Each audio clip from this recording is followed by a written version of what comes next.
पहाड़ी और मैदानी क्षेत्रों में तेज बारिश होने से शनिवार को कोटावाली नदी का जल स्तर अचानक से बढ़ गया। वहीं बिजनौर में कोटावाली नदी रपटे से गुजर रही यात्रियों से भरी रोडवेज बस नदी में तेज बहाव में फंस गई। जल स्तर बढ़ता देख बस में सवार यात्रियों में चीख पुकार मच गई। तेज बारिश होने से भागूवाला क्षेत्र की कोटावाली नदी का जल स्तर शनिवार को सुबह 7 बजे बढ़ना शुरू हो गया। करीब 9 बजे रुपड़िया डिपो की यात्रियों से भरी एक बस नदी रपटे से गुजर रही थी। नदी के तेज बहाव में रपटे के बीच जाकर बस दलदल में फंस गई और इसके बाद बस में सवार सभी यात्री अपनी जान को खतरे में देख चीखने और चिल्लाने लगे। हालांकि बस नदी रपटे से फिसलकर पत्थरों के सहारे रुक गई और इसके बाद आनन फानन में जेसीबी पहुंची और बस में सवार यात्रियों को निकालने का काम शुरू किया गया। वहीं कई घंटों की कड़ी मशक्कत के बाद सभी 70 यात्रियों को सुरक्षित निकाल लिया गया। बताया गया कि पहले जेसीबी चालक और राहगीरों की मदद से रस्सियों को बस पर फेंका गया। यात्रियों ने रस्सियों को बस के बीच मजबूती से बांध लिया। फिलहाल बस जेसीबी के सहारे नदी के तेज बहाव में बचने से बच गई।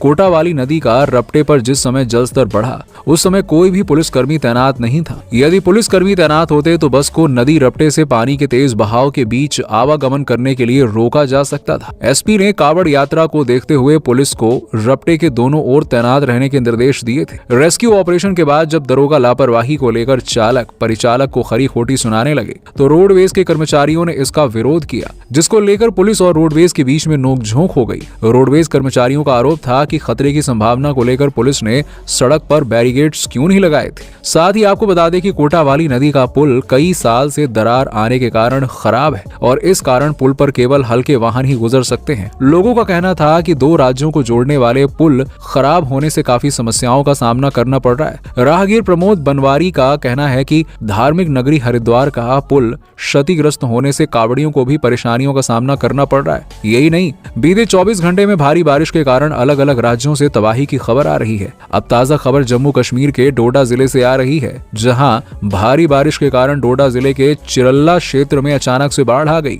जिसमें कई वाहनों के बहने की खबर है। तेज बारिश के कारण कई स्थानों पर भूस्खलन होने के कारण यातायात प्रभावित हो रहे हैं। इससे पहले महाराष्ट्र के रायगढ़ जिले की खालापुर तहसील के इरशालवाड़ी गांव में भूस्खलन के कारण अब तक 22 लोगों की मौत हो चुकी है और कई लोग घायल हो चुके हैं। एनडीआरएफ टीम द्वारा बचाव अभियान अभी जारी है और महाराष्ट्र में मुंबई सहित आसपास के कई इलाकों में यहाँ भारी बारिश हो रही है। मौसम विभाग ने राजधानी मुंबई सहित आसपास के जिलों में अलर्ट जारी किया है। नवी मुंबई में भारी बारिश के कारण कई स्थानों पर जल भराव की स्थिति निर्मित हो गई है और इस कारण यातायात प्रभावित हो रहे हैं। भारत मौसम विज्ञान विभाग ने अगले 24 घंटे में विदर्भ और छत्तीसगढ़ में भारी बारिश की चेतावनी देते हुए रेड अलर्ट जारी किया है। महाराष्ट्र नवी मुंबई के कई हिस्सों में तेज बारिश के बाद सड़कों पर जल भराव देखने को मिला है। उत्तर भारत की बात की जाए तो पहाड़ों में भी लगातार मौसम खराब हो रहा है। उत्तराखंड और हिमाचल में शुक्रवार को 4 स्थानों पर बादल फटने के कारण संपत्ति को काफी नुकसान पहुंचा है। हिमाचल में 3 स्थानों पर बादल फटने की खबर थी। वहीं उत्तराखंड में पौड़ी के थली सैंड में बादल फटने से आए मलबे की चपेट में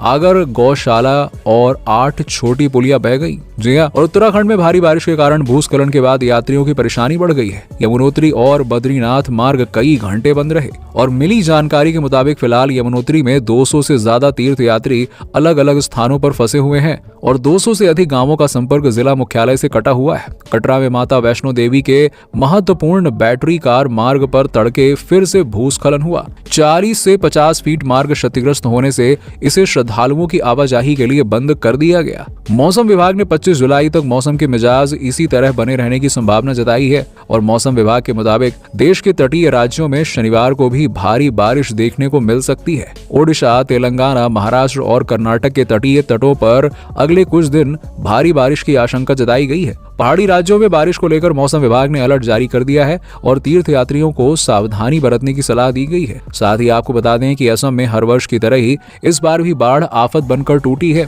प्रशासन ने इस बार बाढ़ से बचाव के बेहतर उपाय के दावे किए थे, लेकिन ये दावे केवल दावे ही रह गए। बाढ़ में पानी ने जमकर तबाही मचाई। हालांकि अब हालातों में सुधार हो रहा है। असम सरकार के द्वारा दी गई जानकारी के अनुसार राज्य में अभी भी बाढ़ से 19,000 से भी ज्यादा लोग प्रभावित हैं। सैकड़ों गाँव पानी में डूब गए हैं। असम राज्य आपदा प्रबंधन प्राधिकरण की शनिवार को की गई बाढ़ की रिपोर्ट के अनुसार राज्य में अब कोई भी नदी खतरे के निशान के ऊपर नहीं बह रही है। इसी के साथ ही प्रभावित इलाकों की संख्या में भी कमी आई है, लेकिन हाँ, राज्य के 7 जिलों के 158 गांव अब भी बुरी तरह से प्रभावित हैं। सबसे ज्यादा लखीमपुर जिला बाढ़ की आपदा झेल रहा है। यहाँ अभी भी 11,000 लोग बाढ़ की वजह से परेशान हैं। इसी के साथ ही बाढ़ की वजह से 30,000 से ज्यादा पालतू जानवर भी प्रभावित हैं। वहीं राज्य में इस समय 6 राहत शिविर, 5 राहत वितरण केंद्र सुचारू रूप से काम कर रहे हैं। इसी के साथ ही बाढ़ की वजह से 400 से ज्यादा घरों को नुकसान पहुंचा है। वहीं कामरूप जिले के 116 गांव अभी भी पानी में डूबे हुए हैं। इन गांवों के निवासी अभी भी राहत शिविरों में शरण लेने को मजबूर हैं। गुजरात के कुछ हिस्से अभी भी शनिवार की भारी बारिश से जूझ रहे हैं। मौसम विभाग ने रविवार को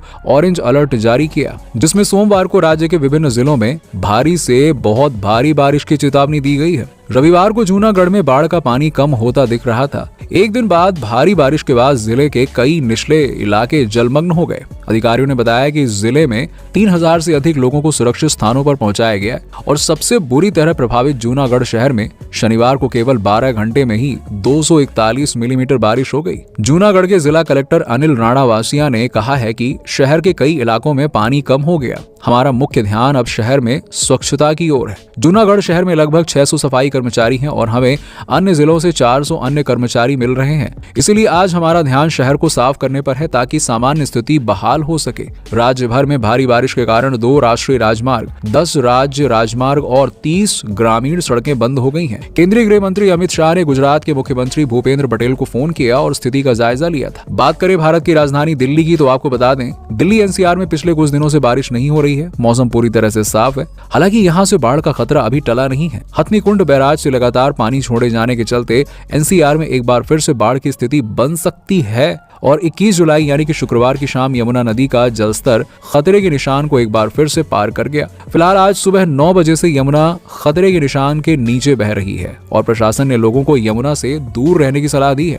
हथनीकुंड बैराज से शनिवार सुबह 9 बजे 1,47,000 क्यूसेक, 10 बजे 2,09,000 क्यूसेक और 11 बजे 2,23,000 क्यूसेक पानी छोड़ा गया। अगर आज दिन भर इसी मात्रा में हर घंटे हथनीकुंड बैराज से पानी छोड़ा जाता है तो अगले 24 से 48 घंटे में इसका असर देखने को मिल सकता है। अब दिल्ली में यमुना खतरे के निशान को पार कर सकती है और राजधानी में फिर से बाढ़ की स्थिति बन सकती है। यूपी के सहारनपुर से गाजियाबाद के रास्ते नोएडा जाने वाली हिंडन नदी भी उफान पर है और हिंडन नदी का जल स्तर लगातार तेजी के साथ में बढ़ रहा है। गाजियाबाद के निचले इलाके में बाढ़ का खतरा मंडराने लगा है। हालात ये है कि कई निचले इलाकों में हिंडन नदी का पानी तेजी के साथ कॉलोनी में घुस रहा है। प्रशासन ने हिंडन नदी के किनारे रहने वाले लोगों को उचित स्थानों पर जाने की सलाह दी है और हिंडन बैराज पर खतरे का निशान 205.80 मीटर है। गाजियाबाद की हिंडन नदी का जल स्तर बढ़ने से सिटी फॉरेस्ट कॉलोनी, कृष्णा गौशाला कॉलोनी, करेड़ कॉलोनी में पानी तेजी के साथ में बढ़ रहा है और परेशान लोगों ने सरकार से राहत और बचाव कार्य के लिए सरकार,